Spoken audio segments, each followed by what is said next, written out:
senang, ada susah. Ada laki-laki, ada langit, ada bumi.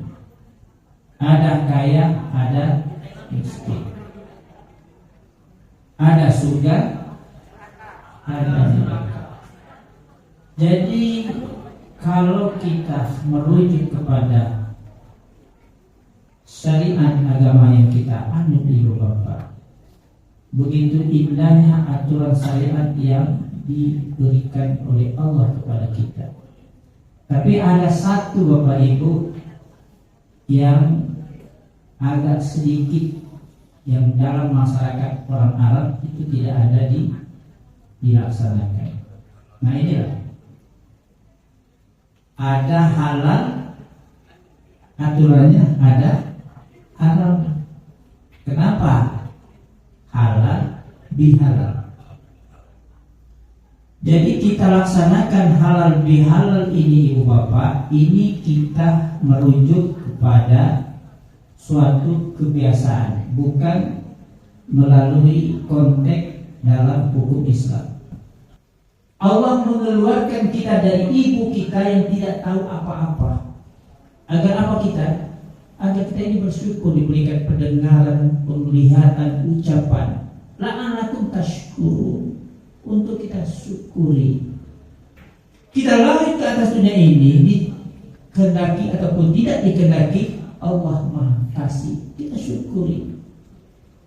Begitu Allah Maha Pengasih, Maha Penyayang tadi disampaikan oleh qori kita itu surat Ali Imran, kalau saya tidak salah itu 133. Wasari'u ila maghfiratin min rabbikum, bersegera mencari ampunan dari Allah Subhanahu wa taala. Dan sudah diampuni kita oleh Allah sebulan yang lewat. Jadi kita sudah bersih Bapak Ibu dengan dosa-dosa yang kita perbuat dengan Ramadan dan ampunan dari Allah Subhanahu wa ta'ala. Terakhir dengan membayar zakat fitrah.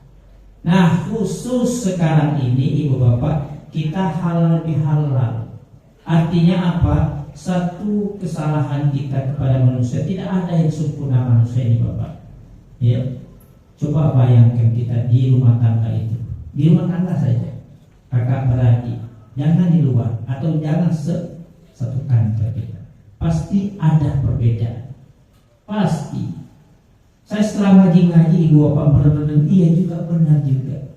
Nah disitulah perbedaan itu yang harus kita satukan. Maka makna dari halal bihalal itu Ibu Bapak ibarat mengumpulkan, ya, menguraikan benang yang kusut itu menjadi satu.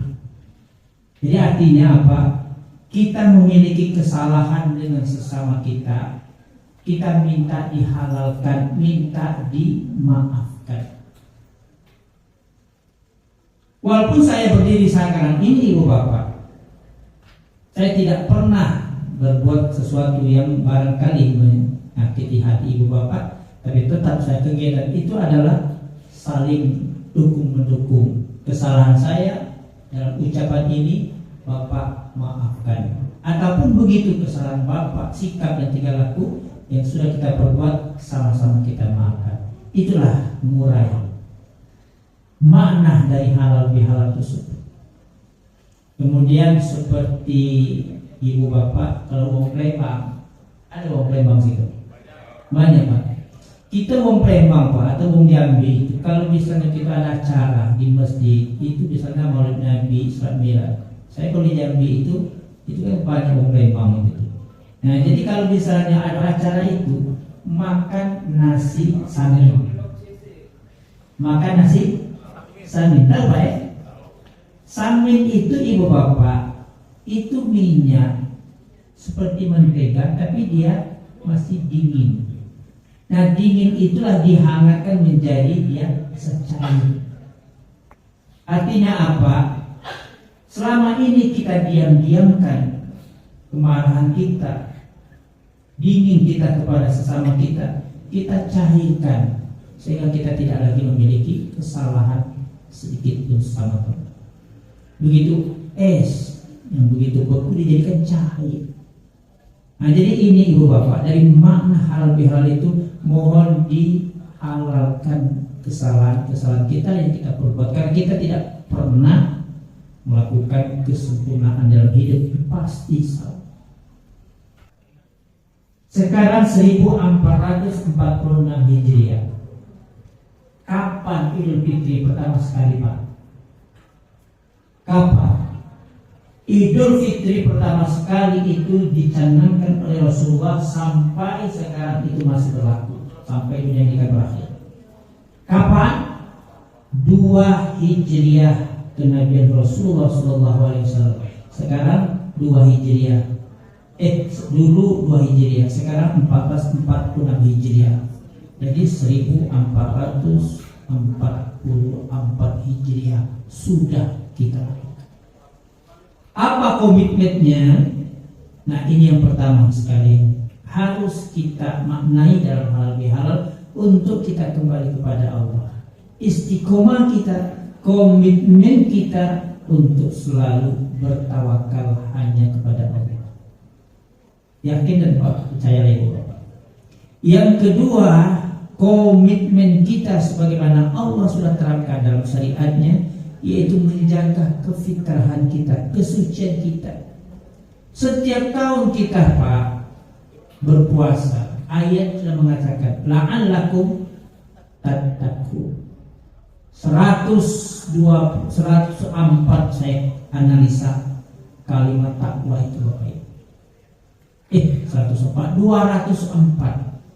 La'allakum tattaqun, wattaqullah, ittaqullah. Itu kalimat itu, takwa itu paling tinggi derajatnya di antara derajat-derajat yang lain. Kalau boleh Islam itu kita kelas-kelaskan. Ketika kita sudah membaca kalimat syahadat asyhadu an la ilaha illallah wa asyhadu anna muhammadar rasulullah, itu Bapak Ibu kita sudah muslim. Orang muslim pasti akan diuji oleh Allah Subhanahu wa taala. Naik ke level yang kedua, tingkat yang kedua, namanya orang beriman. Orang beriman pasti akan diuji oleh Allah Subhanahu wa taala, lulus, naik kepada tingkat yang ketiga, namanya muhsin. Muhsin itu selalu beranggapan baik kepada Allah. Naik kepada tingkat yang keempat, namanya ikhlas. Mukhlis orangnya. Orang mukhlis pasti akan diuji oleh Allah Subhanahu wa taala. Naik kepada tingkat yang kelima terakhir, itu takwa, muttaqin. La'allakum tattaqun. Setiap tahun kita mudah-mudahan agar kita menjadi orang-orang yang benar-benar takwa.